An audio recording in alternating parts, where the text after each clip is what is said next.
اعوذ باللہ من الشیطان الرجیم بسم اللہ الرحمن الرحیم السلام علیکم ورحمۃ اللہ وبرکاتہ۔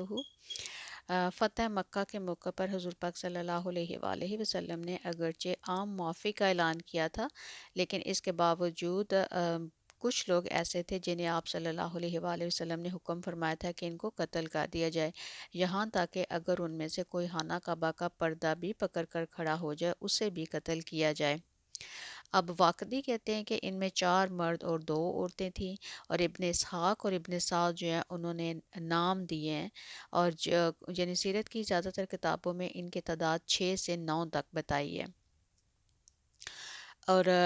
جن کے بارے میں حضور پاک صلی اللہ علیہ وسلم نے حکم دیا تھا کہ ان کو جو ہے وہ قتل کر دیا جائے۔ ان میں سب سے پہلے نمبر پہ جو اکرمہ بن ابو جہل ہے، جو ابو جہل کا بیٹا ہے، اور جب مکہ فتح ہوا ہے تو یہ لڑائی کر رہا تھا، اور جب پھر کفار کو شکست ہوئی ہے تو یہ وہاں سے بھاگ گیا ہے اور ادھر سے جدہ گیا، اور جب جدہ سے کشتی لے کے تو یہ ابن سینیا جا رہا ہے۔ اور جب راستے میں جو ہے کشتی میں طوفان آ گیا، یعنی سمندر میں جب طوفان آ گیا ہے تو کیپٹن جو ہے اس نے کہا ہے کہ مجھے ابھی یقین ہے کہ ہم لوگ ڈوب جائیں گے، اب تم لوگ اللہ سے دعا کرو، کیونکہ اس وقت یہ بت جن کو ہم پوجتے ہیں یہ ہماری کوئی مدد نہیں کر سکتے، صرف اللہ ہماری مدد کر سکتا ہے۔ تو جو اکر میں اس کے دل کو ابھی یہ بات لگی ہے کہ اگر مشکل کے وقت یہ بت ہماری مدد نہیں کر سکتے ہیں، یہ خدا جن کو ہم مانتے ہیں، تو پھر ہم ان کو کیوں پوجتے ہیں۔ اور پھر اکرمہ جو ہے وہ کہتے ہیں کہ میں نے دعا کی کہ اللہ اگر میں بچ گیا تو میں حضور پاک صلی اللہ علیہ وآلہ وسلم کے پاس جا کے معافی مانگ لوں گا۔ تو اس طرح جب یہ پہنچے ہیں واپس جدہ تو پھر واپس آ گیا ادھر سے، اور پھر انہوں نے اپنا منہ سر لپیٹا اور پھر حضور پاک صلی اللہ علیہ وآلہ وسلم کی خدمت میں حاضر ہوئے، کیونکہ ظاہر ہے ان کی عام ان کے صحابہ کو حکم تھا کہ جہاں پہ بھی دیکھو گے اکرما کو تو اس کو قتل کر دینا، تو پھر یہ اپنا فیس کور کر کے تو حضور پاک صلی اللہ علیہ وآلہ وسلم کے پاس گئے ہیں، اور ان کے سامنے جب گئے ہیں تو آپ اسی وقت جو ہے وہ کلمہ شہادت پڑھا ہے اور اسلام قبول کر لیا، تو حضور پاک صلی اللہ علیہ وآلہ وسلم نے ان کو معاف فرما دیا ہے، اور یہ رومن کے خلاف بعد میں لڑتے جو ہوئے جو ہیں وہ پھر شہید ہوئے ہیں۔ اگلا جو ہے وہ عبداللہ بن اختل ہے۔ اس نے جو ہے اسلام قبول کیا تھا اور مدینہ ہجرت کی تھی، پھر حضرت محمد صلی اللہ علیہ وآلہ وسلم نے اس کو کسی صحابی کے ساتھ کوئی پیغام دینے کے لیے کسی دوسری جگہ بھیجا، تو اس نے کیا کیا کہ دوسرے صحابی کو قتل کر دیا اور اس کی چیزیں لے کر واپس مکہ گیا اور مرتد ہو گیا۔ اب مکہ میں اس نے 2 لڑکیاں جو ہیں وہ خریدی ہیں جو شاعری کرتی تھی، اور اس نے کہا کہ تم لوگ حضرت محمد صلی اللہ علیہ وآلہ وسلم اور اسلام کے خلاف شاعری کرو گی، اور اب جب مکہ فتح ہوا ہے اور اس کے قتل کا حکم تھا تو یہ کعبہ کی طرف بھاگتا ہوا گیا، اس نے کعبے کے دروازے کو پکڑ لیا اور اس نے صحابہ سے کہا کہ مجھے اس کعبہ کی خاطر چھوڑ دو، تو جو صحابہ ہیں انہوں نے حضور پاک صلی اللہ علیہ وآلہ وسلم کو پیغام بھیجا ہے کہ جو ابن حاتل ہے اس نے کعبہ کے دروازے کو پکڑ لیا تو کیا کریں، تو حضور پاک صلی اللہ علیہ وآلہ وسلم نے حکم دیا ہے کہ اس کو ختم کر دو، تو اس طرح اس کو جو ایکسیکیوٹ کیا گیا تھا۔ تیسرا جو ہے وہ عبداللہ بن ابی سرا ہے۔ یہ اسلام قبول کر کے مدینہ آیا اور اس نے حضور پاک صلی اللہ علیہ وآلہ وسلم کے لیے لکھنا شروع کیا، اور پھر بعد میں جو ہے یہ مرتد ہو گیا اور مکہ آ کر اس نے کہا کہ میں نے قرآن میں تبدیلی کی ہے۔ اور یہ جو عبداللہ بن سرا ہے یہ عثمان رضی اللہ عنہ کے رضائی بھائی تھے، اور بعد میں پھر جب مکہ فتح ہو گیا تو یہ جو ہے اس نے جا کے عبداللہ بن ابی سرا نے عثمان بن عفان کے پاس پناہ لی ہے، اور پھر تھوڑے عرصے کے بعد یہ اس حضرت عثمان کے ساتھ حضور پاک صلی اللہ علیہ وسلم کی خدمت میں حاضر ہوا ہے اور اسلام قبول کر لیا ہے، اور حضور پاک صلی اللہ علیہ وآلہ وسلم نے پھر کوئی جواب نہیں دیا۔ بعد میں پھر جو ہے حضرت عمر نے ان کو جو ہے گورنر بنایا ایجپٹ کا، عبداللہ بن ابی سرا کو، تو اس طرح ان کو بھی معافی مل گئی، یہ بھی مسلمان ہو گئے۔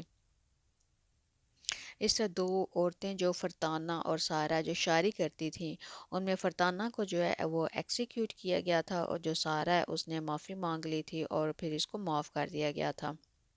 اور جو خبار ابن الاسود تھے انہوں نے اسلام قبول کر لیا تھا۔ خویلد ابن نکیت نے جب حضور پاک صلی اللہ علیہ وآلہ وسلم نے ہجرت کی مدینہ کی طرف، تو حضرت محمد صلی اللہ علیہ وآلہ وسلم نے حضرت عباس کو کہا کہ مدینہ جو ہے ان کی جو 2 بیٹیاں تھیں فاطمہ اور حضرت فاطمہ اور حضرت کلثوم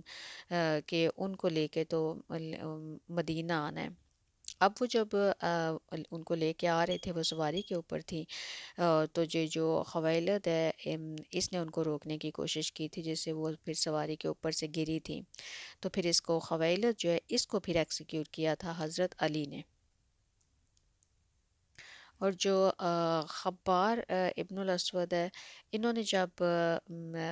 جو حضرت زینب ہیں انہوں نے ہجرت کرنے کی کوشش کی تھی، مدینہ جانے کی کوشش کی تھی، تو اس نے جو ہے وہ ان کو جانے سے روکا تھا، لیکن بعد میں پھر انہوں نے اسلام قبول کر لیا تھا، تو پھر ان کو بھی معافی مل گئی۔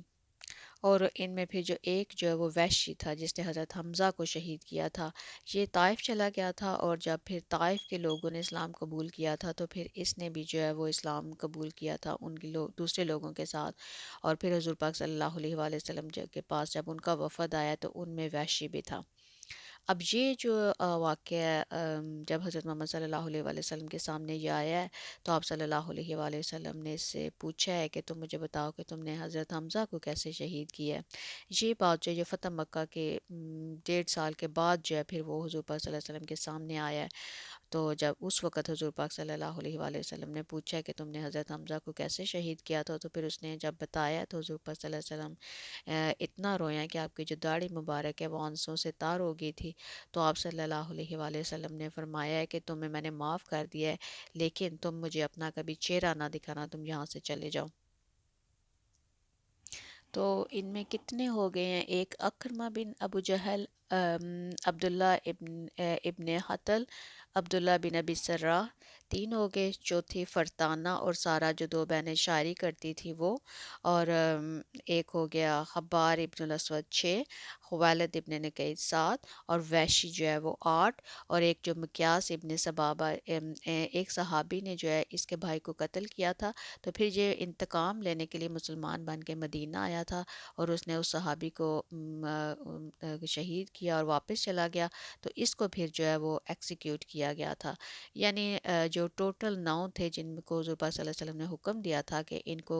ایکسیکیوٹ کرنا ہے، ان میں سے 4 لوگ جو ہے ان کو ایکسیکیوٹ کیا گیا تھا، اور باقی جو ہے ان میں سے کچھ جو ہے مسلمان ہو گئے تھے، اور ان کو پھر جو ہے وہ معافی مل گئی تھی۔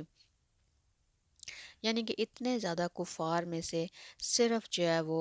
9 لوگوں کو حضور پاک صلی اللہ علیہ وسلم نے حکم دیا تھا ایکسیکیوٹ کرنے کا، اور 9 میں سے صرف 4 لوگ جو ہے وہ اصل میں ایکسیکیوٹ کیے گئے تھے۔ باقی جو ہے وہ کچھ جو میں نے آپ کو بتایا کہ کچھ نے اسلام قبول کر لیا تھا، زیادہ نے اسلام قبول کر لیا تھا۔ جسٹ جو سارا تھی جن میں 2 عورتیں تھیں اس کے بارے میں نہیں لکھا ہوا کہ اس نے اسلام قبول کیا تھا یا نہیں کیا تھا، لیکن اس نے معافی مانگی تھی تو اس کو معافی مل گئی تھی۔ تو اس کو اگلی دفعہ بھی ہم انشاءاللہ، ابھی فتح مکہ کے کچھ واقعات رہتے ہیں تو اسی کو ہم انشاءاللہ کنٹینیو کریں گے۔